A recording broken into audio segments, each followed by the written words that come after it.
What's up guys, my name is Jellycut5 and welcome to the final episode of League 2 in this Create a Club Mode series. Before we do get into this particular episode, if you haven't done so already, please like, please subscribe and don't forget to hit that notification button so you never miss a video. Thank you all for the support.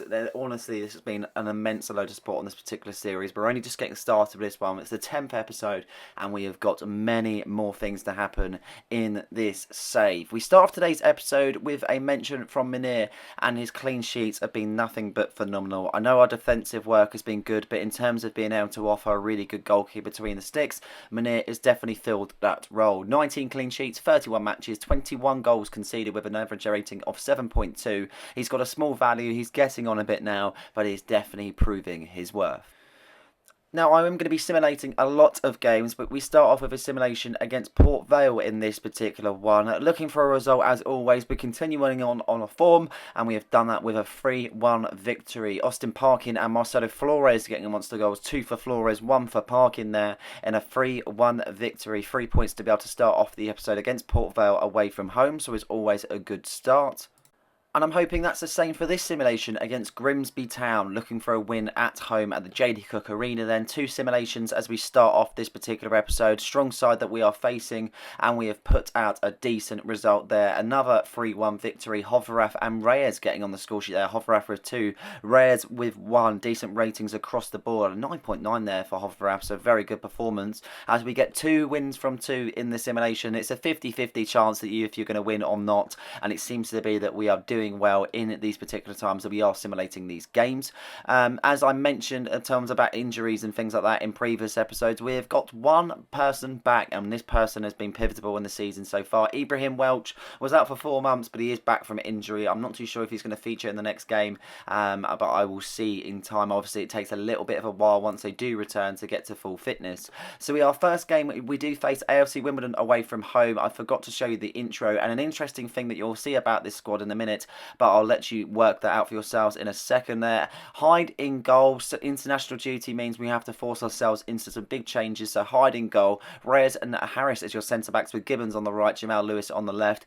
Elliott and Prince in the midfield with Hoverath just ahead. Not really the strongest pairing, but we will go with it. Sedinais on the left and Araujo on the left-hand side. If you remember, we sent out a scout to Brazil where we was able to find the services of Araujo on the left-hand side. He's 54 rated. He's 17 years of age. He's still got a lot of growing room, but even if he doesn't reach the highest of heights, I reckon I can turn him into a fairly decent squad player. So he is going to be starting his first professional game after doing lots of things in the youth academy. We've now moved him on to the promoting him to the senior team, so that is an interesting move for ourselves. And obviously Austin Parkin up top, so it's a strong side to face AFC Wimbledon that's had a fairly good season, keeping themselves in the top 6, looking for a promotion. But let's get straight into this game and let's see what we can do against the Wombles. 2 minutes into the game then, Piggott picks the ball up as Reyes makes a really good interception there as we look to be able to shift the ball quick. Araujo gets his first glimpse as a professional football as he takes his first load of touches there as he looks to burst down the left hand side and correct a few problems for Hardbottle there. A really interesting move from Araujo as he cuts in on the right. He runs himself into the area. You should shoot earlier in fairness, but he tries to make one better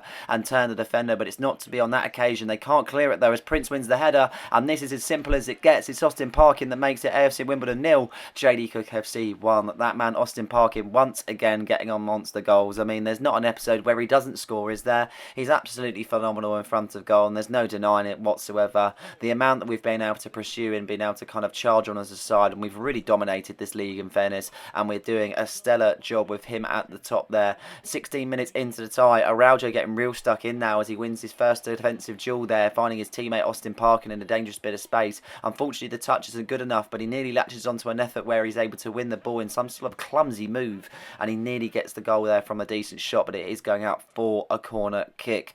AFC Wimbledon yet to really get themselves into the tie in fairness. It's been really struggling for themselves to be able to create any sort of defensive awareness and attacking wise also. Hyde has been kept quiet so far, so he's having an easy time in goal so far against Wimbledon, and it's a case of being able to kind of know what we can do in this moment in time, and that's get another goal as Austin Parkin makes a really good interception there, striding forward as he looks to be able to see if he can create an option for himself, and he does exactly that, but the shot isn't good enough on that one, and Goodman doesn't collect it, but he does clear his lines, and that is the end of that particular attack. As we do go now into the second half, as we get things kicked off straight away, Jamal Lewis makes a run on the left-hand side. Good opportunity to get the ball in there as Austin Parkin can't latch onto it, but Prince does. It goes off the defender into the keeper's hands, and it's a simple save for Goodman there. As we reach now the 60th minute mark in the tie, pretty comfortable in all fairness. We've got a 1-goal lead as things stand. We know what to do in the rest of this half, and that's Zedin picking it out on the right-hand side. Really good play from Zedin, and it's Parkin there. It's going to be for 2, and it is for 2. It's AFC Wimbledon 0, JD Cook FC 2, Austin Parkin with 2, and he is loving life in the Football League. Really good stuff from Austin Parkin. Great bit of skill just to be able to get himself in a good position. Simple tap in, but that's definitely a striker's awareness, and he is becoming the target man that we really need in this squad. 2 goals in this particular game, and we're really doing well against the top side, bearing in mind they've had a good start to the season and they're nearly ending it in a good way also. So being able to put a performance like this is absolutely brilliant from ourselves. As we go further into the game then, we've still got a fair few minutes in at this time. We're not going to be stopping there though, that is for sure. Really going to be on the attack until the minute 90 as Prince looks to charge down the attack, but Zedin is successful in the tackle, and it's as simple as this. It's carbon copy of the previous goal that he scored, and he's going to do it exactly this time again, because it's Austin Parkin that gets his hat-trick, making it AFC Wimbledon 0, JD Cook FC 3, and there isn't a thing that he can't do in this league. He's got a lot developing, that's for sure. He's kind of mid through his career in terms of age, but he's definitely going to be developing into a top striker for us for many seasons, it has to be said. Link-up play is perfect with Zedin with getting his second assist of the game also, so cannot moan about that one whatsoever, and we are absolutely smashing this in at this ties. We are going to make some substitutions now. Parkin can get rested as he comes off for Mason Cunningham as he gets a few minutes. Tomlinson coming on for Zedin and Hoverath coming off the pitch for Gavin Wood, with the last substitution of Partridge for Elliott. But no really kind of impact from the substitutes whatsoever. But the full-time whistle has been blown here. It's AFC Wimbledon 0, JD Cook FC 3. Really good game, 3-0 victory. Not a lot we didn't really do wrong, in fairness. Hyder didn't have any shots to contend with whatsoever, and that's how good we were. And you could say that's how poor they were, but that's how good we were at the same time. Notable factors for Austin Parkin, it has to be said, his creativity was phenomenal. Nice to see Araujo make his debut at the same time and get himself into professional football for his first time in his senior career. And that was a brilliant performance, and it's rounded off from a Man of the Match award for Austin Parkin. No one else from him. He got the match ball, and he also got the Man of the Match. Before we get into our next game, there was an offer made for Max Hutchinson that hasn't featured at all this season. 87,000 for the youngster, and he moves on to AFC Wimbledon, which the fellow League 2 side that we just played. In our second game of the episode, we come against Newport County that are rock bottom of League 2.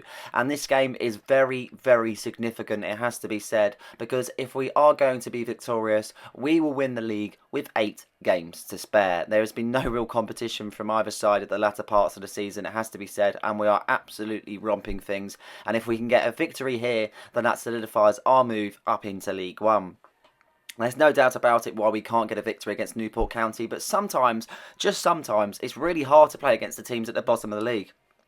They simply defend so much in the sense of they don't really attack whatsoever, but they can get themselves a few goals at the same time. So it's a bit of a weird conundrum, in fairness. So we're starting a very strong squad against a Newport County, the strongest squad that we can possibly field, in fairness, to be able to kind of give us the best chance of getting the best results. As you can see, the normal faces resume in the lineup. Marcelo Flores there, Hoverath in the middle with Rodriguez, as is well with the defenders we've got for Reyes and Amati, obviously a Manir in goals. We've made a very strong lineup, and one to watch obviously is Austin Parkin after his heroic hat-trick in the previous game against AFC Wimbledon. So things are looking good for ourselves, and we're definitely on the up. With one win here, we will see ourselves absolutely be able to kind of be comfortable and be able to kind of know for the rest of the season we can play some youth and get ourselves in a really good position with just gaining more points after remaining victorious and claiming the League 2 title. One person I would like to have featured is Ibrahim Welch, but that's not going to be the case. He's still not back fit as of yet. He'll probably feature in the simulation games after this if we are to win this fixture, bearing in mind this is the confirmation of the lineup. It's a very strong lineup. The overalls on some of these players have been really gaining a decent amount, to be honest, and we've put ourselves in a really good position with the team that we have built throughout the season, gaining more experience and being all the way up to the Football League. So this is this game, the Newport County at home. Can we get this result, and can can we do something here? Newport County start the better of the two here as Thomas picks it out on the right hand side after a decent ball down the byline. Baker Richardson picks out the number 9 for Newport County, but a lovely strong challenge from Amati, making sure he doesn't make a foul but still retrieve the ball as he puts it on to Marcelo Flores, who uses his pace to be able to go down the byline on the left hand side. Not much support, but he looks to cut in on the right, and one person that is in support is Austin Parkin. He chips it over to Zedin Yas, he chests it down, he looks for the shot as he takes it in on the left hand side, and that is a very good interception from the Newport County defender there, as you can see, as they clear their lines. Reyes winning the duel between the strikers as they look to be able to have Bobby Gibbons being played in now after a lovely ball over the top there, and he just kind of lashes at that moment in time. Good effort, but not to be on that occasion. But the attacking isn't going to end there. Hoverraff tries to get the ball in there as Newport County deal with it momentarily as they look to clear their lines. We put them under pressure to be able to see if we can retrieve the ball there, as you can see, but they go on the attack. Baker Richardson striding forward, finding his teammate Thomas, number 12 for Newport County there. Can't get past Rodriguez after a lovely tackle as Flores gets back on the ball on the left hand side, trying to use his pace once again there as he's trying to skip past the defender. He does well as he loses the ball, but he picks it back up after a challenge as he finds Austin Parkin. He looks for Zedin Yas, and that is a moment for Zedin Yas to remember. Not only has he put his side in front, he's done it in a massive heroic way. What a goal that is, an acrobatic finish from Zedin Yas. The man from USA is definitely putting his name on the map there. It's JD Cook FC 1, Newport County 0, and just look at that finish. A decent ball in from Austin Parkin as Zedin Yas adjusts himself to be able to create the move, and what a finish that is. A bicycle kick of dreams, nailed into the bottom corner. Keeper had no chance, and we're now 1-0 up with one hand on the trophy. We look to go on the attack once again there as Hoverraff wins it off the kick-off. Zedin Yas is found. This could be a simple 2-0 just like that, but it's not to be there. Really good effort from Zedin Yas once again, but just straying wide on that opportunity as we continue on in the first half. Gibbons is beaten for pace from Glennon on the 28th minute there as he skips past him. He finds Jepkop. He tries to get through Reyes, but a lovely challenge from Reyes once again there as we stride forward. Rodriguez finding his teammate Marcelo Flores on the left hand side. Flores using his pace there to see if he can get in a good position as he cuts in on the right. Many in support there, Zedin Yas being one of them. Flores doing it on his own there as he tries to get past the Newport County defence, but it is not to be on that occasion as Jepkop picks it up in attack wise. But Reyes once again there, strong in the challenge, being so good at the centre back, and Zedin Yas is in here. This could be his second, and its second it's going to be JD Cook 2, Newport County 0, as he celebrates in front of the home fans there. What a moment to be able to take in. Zedin Yas as you live and breathe. Really good stuff there once again there from the winger. Just did so well to get into the position to skip past the defenders. His pace is pivotal to how he acts as a player, and that's exactly what he's done in that moment. He's used his pace, he's got in a really good position, and he has scored another goal for JD Cook FC as we reach the end of the first half. 43 minutes being played, trying to see out the half now as Newport County still in search of their first goal, and real opportunity to be able to be created, and this is the opportunity, and the opportunity that has been taken because Jepcott has pulled in Baker Richardson, and he finds the back of the net. The number 9 chips it over Minir. He actually had no idea that was coming. A lovely ball being able to kind of see out the play, and that is a phenomenal pass from Jepcott. The defenders thought he was offside, but Baker Richardson is well and truly onside. He chips it over the keeper. He does his work, and that is a phenomenal goal from the striker as we go into the second half now. Only a 1-goal deficit for County as Jamal Lewis picks it out on the left hand side looking to find Marcelo Flores, but it can't be done unfortunately as Thomas picks it out on the right. Baker Richardson now with an opportunity to stride forward. He finds Jepkop with a good chance there. Amati with the challenge, finding Jamal Lewis there looking to be able to pick up the pieces, and he does so. Now as you can see, Reyes trying to find it out from the back, but Baker Richardson picks it up. Challenge from Amati, bodies flying everywhere. Challenge from Amati once again there. Hoverraff now picks it up. Brilliant defending, and that is the end of that certain move as we reach the 60th minute mark in the second half. Still only the 1-goal deficit from what they trail from as Baker Richardson is here now, and he nails it into the back of the net to make it 2-2. And oh no, it's not going to be 2-2. Baker Richardson is gleaned offside. That is a big move, but it's not to be on that occasion. It could have been 2-2 and Baker Richardson could be getting his second goal of the game, but it is not to be on that occasion as we continue on then. Straight off the offside, Marcelo Flores is played in from a lovely ball from Jamal Lewis. He takes a heavy touch to be able to get the ball in there. It's Austin Parkin, and he nails it into the back of the net, nearly breaking through. It's JD Cook FC 3, Newport County 1, and Austin Parkin a monster goals once again there to nail the game. Hopefully that is the end of it. I hope so, in all fairness, because it's been a bit of a tough one. The scoreline doesn't really do it justice. But talking about this goal, I thought Marcelo Flores might have messed it up on the touch, but it's not to be the case, and Parkin fires it home there with 73 minutes played on the clock. now as we try and see if we can just see out this lead and defend the rest of the tie. Baker Richardson picks it up with an opportunity to be able to stride forward. A real pivotal part of Newport County's play, and a decent effort there as it hits the post. He had all the time in the world with no one around him, but he scuffs his lines as Newport County will get back in possession there, but Rodriguez winning the header off the play as Marcelo Flores picks it out on the left-hand side. Good opportunity to skip past the defender as he cuts in on the right. He's been superb in this tie as he's causing all sort of problems for the defenders. Austin Parkin making the run, but he finds his teammate Prince in the middle. Prince to Bobby Gibbons, Zedignais on the right-hand side offering support. A ball could be played in here. He looks to square it, but Austin Parkin can't latch onto it after a decent clearance from the county defenders, as we now have 6 minutes left to play in this tie, seeing the game out, but we try and go for another goal. Marcelo Flores, he puts it onto Parkin, he chests it down. Can't be done. Zedignais tried to follow it on the rebound, but it wasn't to be the case, and now County go on the attack there, as you can see, looking for another opportunity to make an ending that he wouldn't believe. Thomas picked it out on the right hand side, tries to find his teammate Morris, and he does exactly that, finding Baker Richardson now. He turns his mound, leaving Jamal Lewis to not be seen whatsoever. Ball could be played in here, and the ball is there, as you can see, as we try and clear our lines, and we do exactly that. Rodriguez can't clear it, and unfortunately they latch onto it, and that is a goal. It's going to be JD Cook 3, Newport County 2. He picks the ball out of the net, and he knows there's only a few minutes left in this tie, but it's going to be a bit of a case where now it's going to be an edgy few minutes ending to this game. I wouldn't say County deserve it, but they've definitely been in this game throughout, even trailing 3-1. But thankfully, just thankfully, the full-time whistle does go, and we are victorious. It's JD Cook FC 3, Newport County 2. Luckily, in the 89th minute, it was too little too late for County, and literally after the kickoff, the full-time whistle was blown. And that was just, that was a really, really tough game against the bottom of the league, which is really surprising to say, it has to be said. But we are champions. We've done it with 8 games to spare. We've absolutely ruled the Football League, and this is definitely our start of something great in the many years to come, moving up the Football League and to potentially one day the Premier League. They all deserve it. They all deserve to pick their medals up, and the players that have played throughout the season have definitely devoted a lot of time and effort in that sense.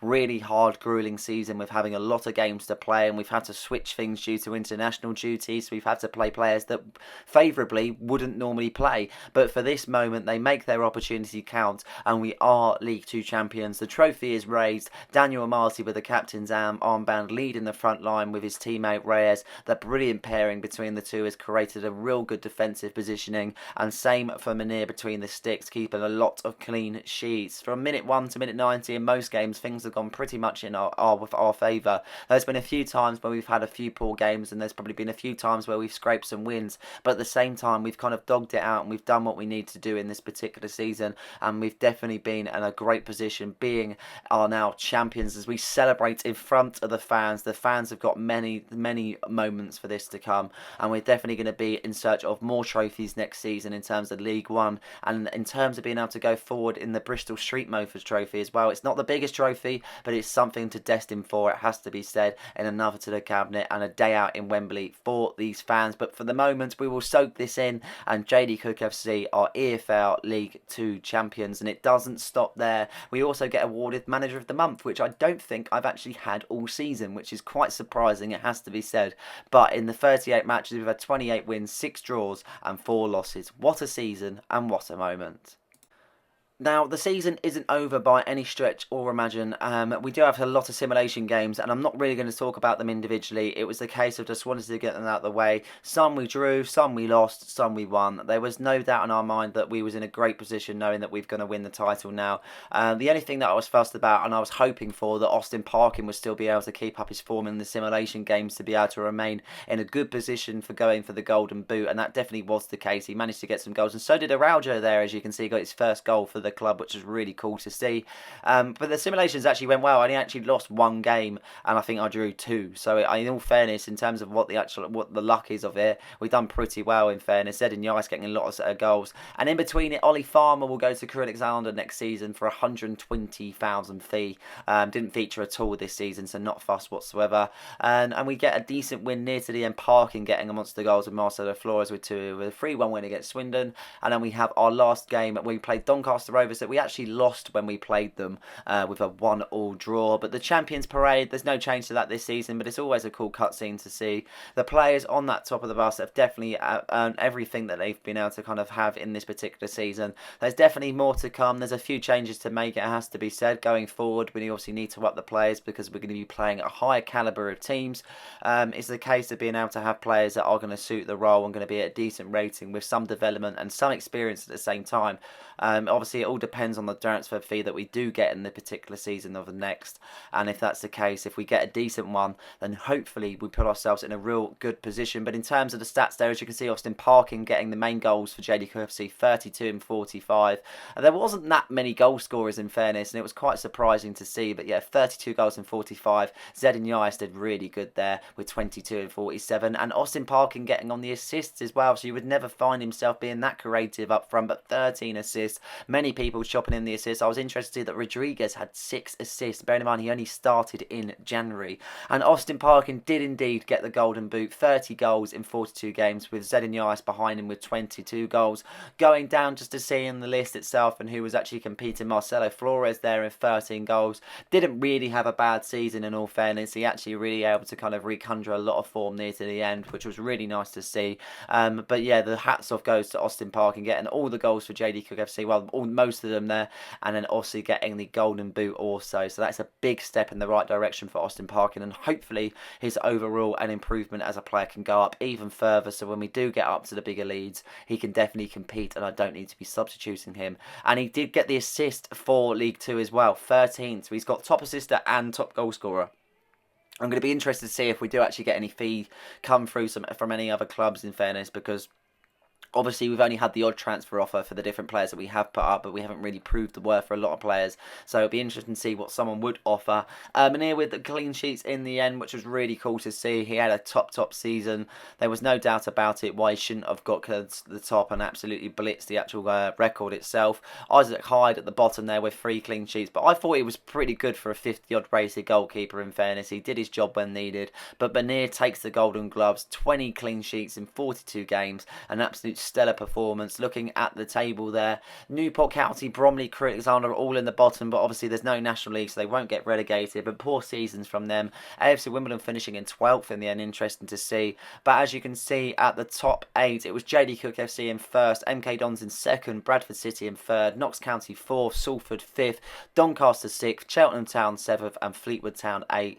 We absolutely blitzed it. We played 46 games, we won 33, we drew 8 and we lost 5. 107 points compared to MK Dons on 77, and just below was Bradford City on 74. It was quite tightly congested in that moment, but wasn't enough to be able to trouble us. And looking at the season, we played a lot of games, 53 games, we won 37, we drew 8, we lost 8, scored many goals, had a little bit of a Bristol Street Motors run and we nearly got through, but if it wasn't to be the case on penalties. We didn't pay anything in terms of being able to kind of, for the players that we did have, we sold Holland for 240,000, but apart from that we didn't actually pay anything for the signings that we made because they were all on a free. But this is it for League 2. The series is far from over. Bearing in mind this will be Thursday now, this video will be going out, so I probably won't have a video till Monday, Tuesday, so keep your eyes peeled. It's always at 4 o'clock on the weekday. Won't be a video on the Friday, but in terms of going forward, the daily schedule is every day at 4, Monday to Friday. But that is it for this particular video. I hope you guys have enjoyed this one. Please like and subscribe for more content, and don't forget to hit that notification button so you never miss a video. Cheers.